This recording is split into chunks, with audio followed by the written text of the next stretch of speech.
Everybody, आज हम start करेंगे अपनी नरेशन एडवांस नरेशन की सेकेंड डे की क्लास। ठीक है, ये सेकेंड पार्ट है। टोटल मैंने बताया है 15 रूल्स हैं, जिसको आप कर लोगे नरेशन आपका पक्का हो जाएगा। तो आइए 8वें रूल की तरफ बढ़ते हैं। देखिए, जो मस्ट है इसको हम मस्ट ही लिखेंगे, बनाएंगे जब हम इसको डायरेक्ट से इनडायरेक्ट बनाएंगे।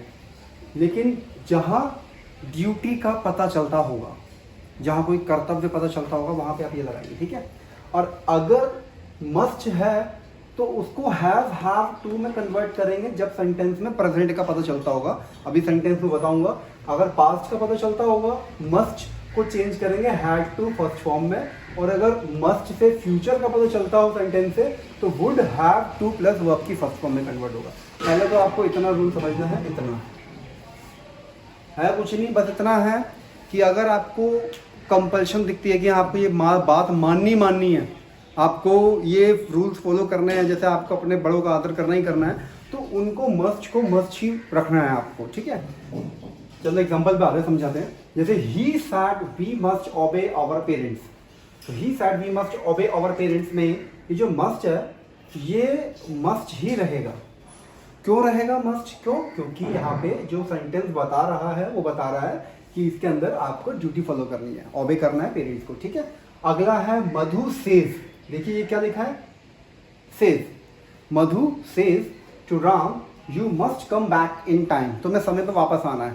तो अब मान लो वो नहीं आ पाया राम, तो उसके अंदर कोई वो तो है नहीं कि आना ही आना है, मस्ट करके उसने बोला है। लेकिन जब सेज है तो प्रेजेंट का पता चलता है, तो हैव टू का यूज करेंगे।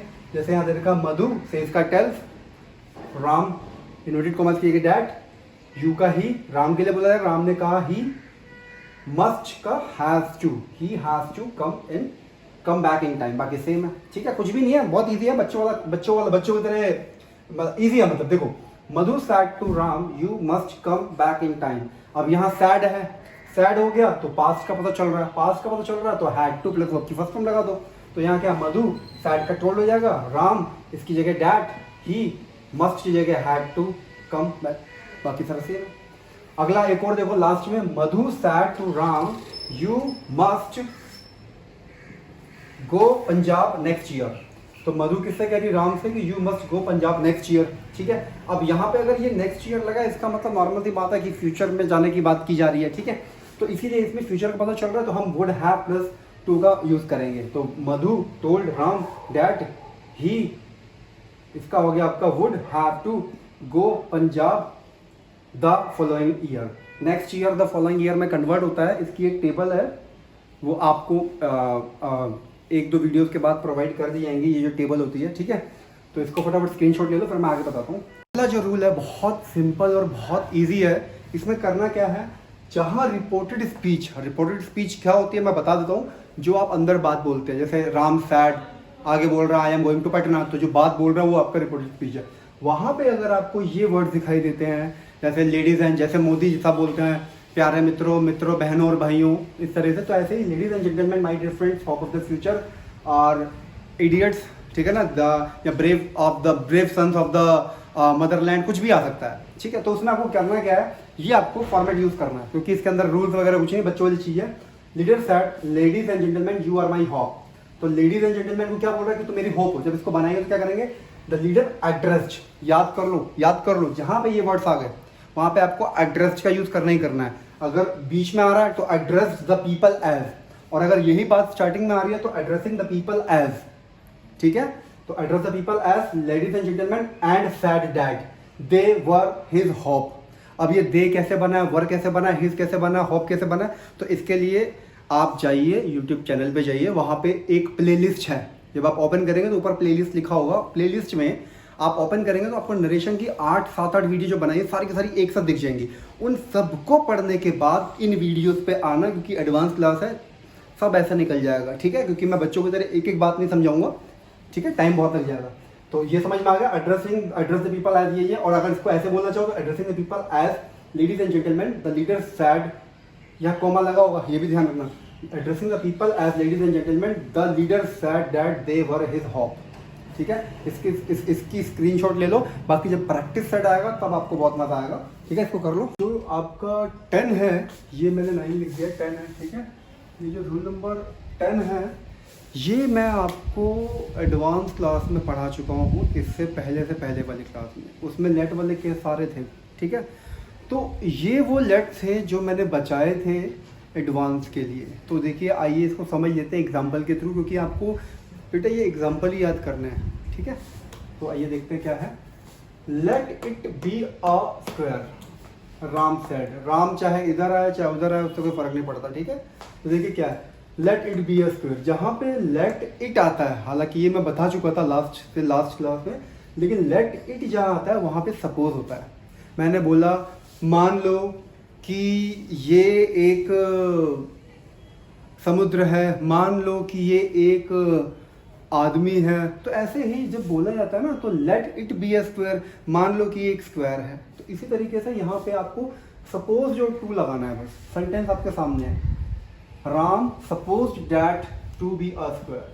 क्या किया है, सिर्फ एक ये सपोज और एक टू, इन दोनों को याद रखना है बस, जहाँ पे भी आएगी बात, ठीक है। क्योंकि इसको आपको याद ही करना है, क्योंकि जब आप इसको इन्वर्स उल्टा करोगे, वापस करोगे, रिवर्स करोगे, तो आपको ये चीज़ याद रखनी है कि सपोज है तो उसका इस तरह से इनडायरेक्ट का डायरेक्ट बनेगा, ठीक है। वो एडवांस में धीरे धीरे क्लियर हो जाएगा। एक सेंटेंस है, Ram said let it rain I must go. अब यहाँ पे भी मस्ट है, लेकिन सेंटेंस का भाव देखो, ठीक है ना, और ये लेट से स्टार्ट है, तो इस मस्ट को जो अभी आपने रूल सीखा मस्ट का, उससे लिंक मत करना। अगर इस तरह से लेट से कोई सेंटेंस स्टार्ट होगा तो राम का Ram sad that he did not care for rain, ये आपको लर्न ही कर देना, याद ही कर देना इसको, ठीक है। कभी भी आपको अगर इस लेट से सेंटेंस दिखाई दे, मस्ट भी उसमें हो, तो he did not care for rain, ये ही कैसे लगा है, ये राम के लिए लगा है। बाकी इस चीज़ को बार बार रिपीट करने का फ़ायदा नहीं है, क्योंकि एडवांस क्लास है, ठीक है। ये बाकी समझ तभी आएगा जब प्लेलिस्ट में जाके आप उसको वीडियो को देख लोगे। अगला देखिए, late it rain Pawan sad. अब पवन यहाँ कह रहा है लेट इट रेन, तो पवन क्या को खुशी हो रही है कि हाँ बारिश होने दो, मुझे अच्छा लग रहा है। तो जहाँ पे अगर इतना सेंटेंस होता ऊपर वाला Ram sad let it rain, तो यहाँ पे जो है राम को खुशी हो रही होती कि चलो बारिश हो रही है, होने दो, अच्छी बात है। लेकिन आई मस्ट गो, तो इसने बारिश के अपोजिट जाना शुरू कर दिया, इसीलिए यहाँ पे he did not care for rain लगा। लेकिन यहाँ पे बात कर रहा है late it rain Pawan sad, तो उसकी विश है कि मुझे खुशी होगी वर्षा होती है, इट शुड, तो यहाँ पे आपको शुड याद करना है, ठीक है, लर्न करना है सेंटेंसेस को, ठीक है। तो 1 2 3 हो गए। चौथा देखिए क्या है, Raj said let it rain ever so hard I will go to my home. जहाँ पे आपको एवर सो दिखता है, एवर सो याद रखो, एवर सो, तो उसके लिए आपको क्या करना है, Raj said that even if, ठीक है,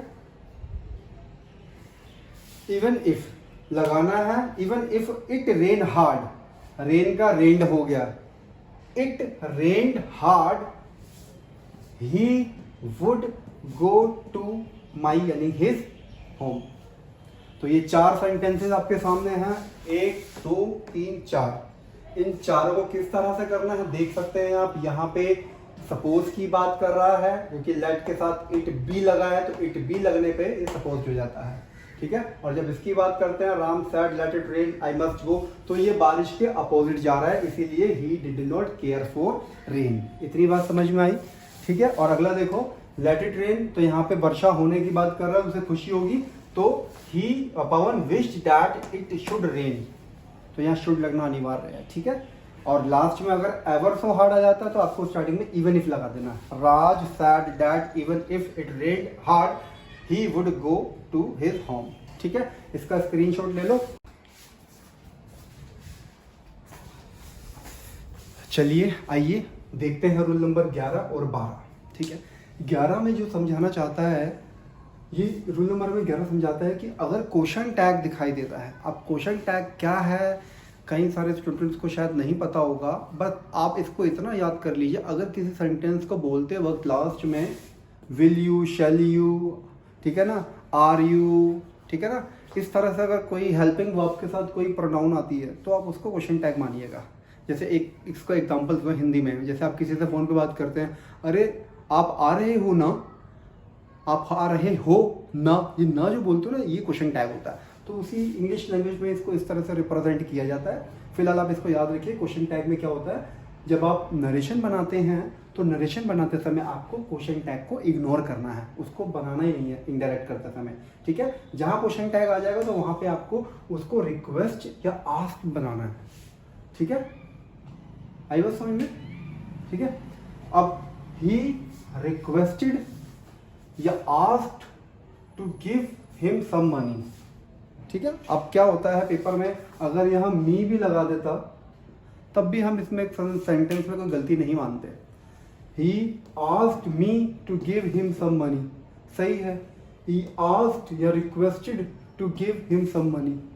तो अब जो है एडवांस है, थोड़ा सा आपको ध्यान रखना पड़ेगा, क्योंकि जब भी आप पेपर में क्वेश्चन को क्लिक करेंगे तो आपको चारों ऑप्शंस को फटाफट से देखना है, ठीक है। वैसे तो चुटकियों में निकलते हैं, आपको आदत पड़ जाएगी, ठीक है। ये आपको एग्जाम्पल समझ में आ गया। क्वेश्चन टैग को इग्नोर करना है बिल्कुल। एक एग्जाम्पल और देख लीजिए, he said switch on the light, will you, तो ये विल यू लग गया लास्ट में, है ना। अगर इसको मैं नहीं भी लगाता स्विच ऑन द लाइट तो ये एक तरीके से ऑर्डर हो जाता, कमांड हो जाता, ठीक है तो अभी भी ऑर्डर है, कमांड, लेकिन विल यू लगने से क्या हो गया, एक रिक्वेस्ट भी हो गया और एक पूछना भी हो गया।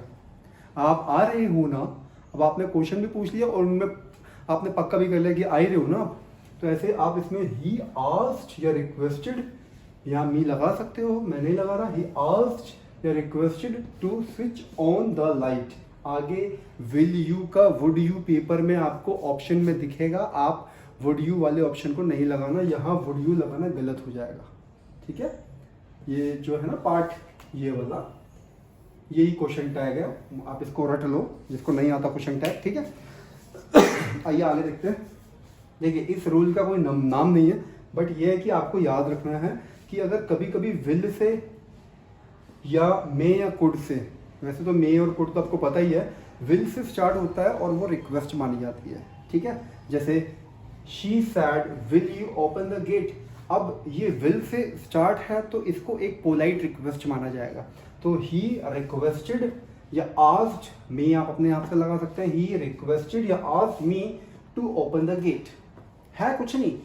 नरेशन की 7-8 वीडियो आप देख लोगे प्लेलिस्ट में, रिक्वेस्ट है मेरी सब बच्चों से जो बिल्कुल एकदम सीरियसली करना चाहते हैं कि हाँ जी इस चैनल का पेपर निकालना तो उसके लिए आप देखिएगा सारी की सारी वीडियोस को। शी रिक्वेस्टेड या asked me to open the gate, अब इसमें क्या किया, सैड का रिक्वेस्टेड या आस्क्ड बना दिया, मी लगाया, इसकी जगह डैट मत लगा देना, ठीक है ना। पेपर में ऑप्शंस में एक ना एक ऑप्शन में यहाँ डैट लगा देगा और सेम ऐसे ही रहेगा, जल्दबाजी में भी खराब मत कर देना, टू लगाना, ठीक है, ओपन द गेट। और आपका last example, he said may या कुड, दोनों में से कुछ भी लगा लीजिए, दोनों के दोनों पोलाइट रिक्वेस्ट होते हैं। या यूज योर पेन, क्या मैं आपका पेन यूज कर सकता हूँ, तो इसका भी सेम वैसे बनेगा, he asked if he might या कुड यूज माई पेन। अब आपके सामने 13वां रूल है, उसमें रूल क्या है, एक एग्जांपल है, इसको आप देखिए और लर्न कीजिए।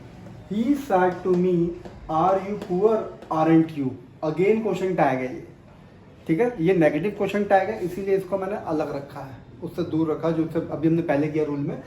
तो इसमें क्या है, आरंट यू आने पे भी आपको डरना नहीं है, कुछ नहीं करना है, इसको आप इग्नोर कर दो और सीधा बना दो, ही asked me if I was poor, that's it, ठीक है। चाहे इधर पॉजिटिव हो चाहे नेगेटिव हो, मुझसे कोई मतलब नहीं है, ठीक। अगला देखिए, he said to me did you write a letter, I said yes, I said no, दोनों में तो कुछ भी आंसर दे सकते हो, ठीक है, मैं दोनों के हिसाब से बताऊंगा। तो he said to me did you write a letter, question पूछा जा रहा है, अब इसके आगे ये ऐड कर दिया गया, ठीक है। इसको ऐड करने से ये थोड़ा सा सेंटेंस आपका अलग हो गया, तो इसलिए इसको अलग कैटेगरी में रखा है। ही आस्क्ड मी, आप सबको पता है सेट किया गया, आस्क्ड मी इनवर्टेड कॉमा की जगह इफ या वेदर, जो आपको बताया जा चुका है।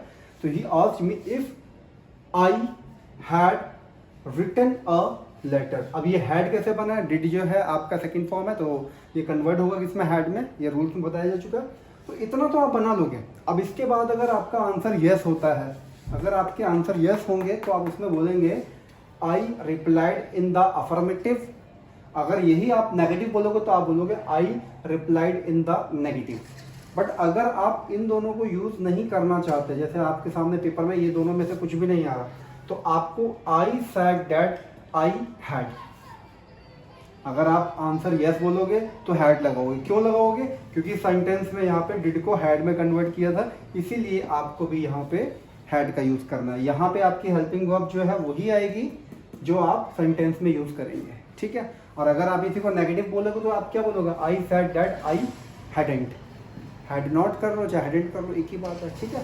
और अब जो आपका लास्ट रूल है वो रूल नहीं है, उसमें 35 वेरी इंपॉर्टेंट सेंटेंसेज हैं।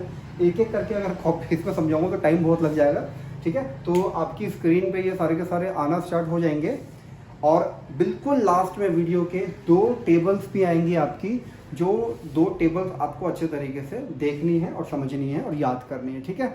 तो यहाँ आज ये हमारी लास्ट क्लास है। इसके बाद आपको नेक्स्ट वीडियो में तकरीबन 600 क्वेश्चंस दिए जाएंगे, ठीक है। उनको आप पॉज करना और पॉज कर करके अच्छे तरीके से उनका प्रैक्टिस करना, ठीक है। तो अब नेक्स्ट चैप्टर जो है, पहले नेक्स्ट चैप्टर से पहले मैं आपको बताऊंगा कि प्रिपरेशन कैसे करनी है एसएससी चैनल की, ठीक है ना। तो नेक्स्ट वीडियो में वो बताऊंगा और साथ में आपको 600 के आसपास क्वेश्चंस भी मिलेंगे।